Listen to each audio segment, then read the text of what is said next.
Ya anneler vazgeçmesinler, direnmeye devam etsinler. İnşallah Allah'ın izniyle bu direnişin sonunda hayırlı sonuçlar olacak Allah'ın izniyle. Biz de onların yanındayız. Hani ne kadar kendi evlatlarımız olmasa da kendi evlatlarımız gibi inanın ki içimizde o acıyı hissediyoruz. Yani versinler çocukları ya, yazık günah bu çocukları harcamasınlar. Kendi çocukları bu kadar keyif içinde, lüks içinde yaşarken günah yani o sahipsiz çocukları anne babasından hani genelde o duyduğum kadarıyla parçalanmış ailelerin çocuklarını harcıyorlarmış ama anne babalar da sahip çıksın çocuklarına. Onlar da bu çocukları yani yazık etmesinler. Gerçekten hepimiz üzülüyoruz. Ben de bir sivrilik adına geldim. Buradaki annelere destek olmak amacıyla. Gerçekten buradaki anneler az.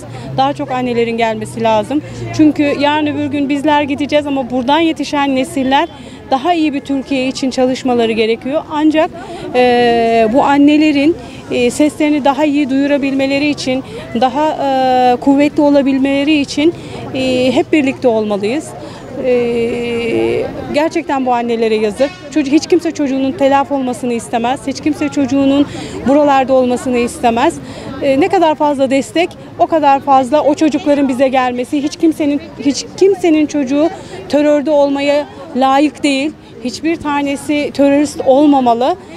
Terörist olması için ellerinden gelen bu fırsatları yapan insanları da engellememiz için neler gerekiyorsa onların hepsini yapmamız gerekiyor. Biz de sivil toplum kuruluşlarında görev yapıyoruz arkadaşlarla. Yani bir kişinin baştan, bir kişi deyip geçmeyelim. Bir kişi bir dünya demek. Dünya demek. Ve o bir kişi dünyayı yönetiyor. Görüyorsunuz zaten şeyimizde de belli dünya yönetimlerinde. Biz de anneler olarak burada o bir kişi olanın bir kişi olmadığını, tüm annelerin onun arkasında olduğunu göstermek için hasta yatağımızdan kalktık buraya geldik. Benim ayağım sakat. Zorla geziyorum ama Allah razı olsun arkadaşlar arabayla getirdi. Ve burada gerçekten az olduğumuza inanıyorum. Daha çok olmamız gerektiğine inanıyorum. Ama burada olanlar da canı gönülden destekliyor. Ve bir arkadaşımız Kürtçe burada röportaj verdi. Çok hoşuma gitti. Ve o kadar güzel şeyler söyledi ki. Yani şu anda ben onları söyleyemem.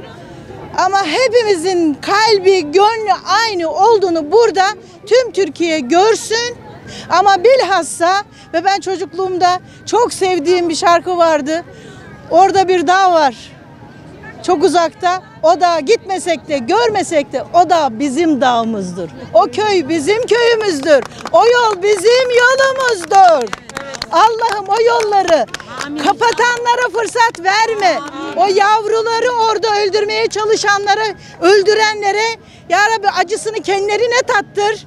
Başka bir şey diyemiyorum. Beddua etmek istemiyoruz ama gerçekten çok yaralıyız. Gerçekten çok üzülüyoruz. Televizyon seyredemiyoruz. Hemen bir şey geliyor insanın gözlerinden yaşlar aktığını daha sonra fark ediyoruz. Onun için biz diyoruz ki Türkiye birlik olalım. Hep beraber birbirimize destek olalım. Tek kişiyle bu iş olmaz. Daha fazla olalım. Daha çok insanlar bir araya gelsin. Ve şu basından olanlara da çok teşekkür ediyoruz. Bizim sesimizi ancak sizler duyurabilirsiniz. Yine bir kişi, yine bir kahraman. Allah hepinizden razı olsun yavrum. Allah'a emanet olun.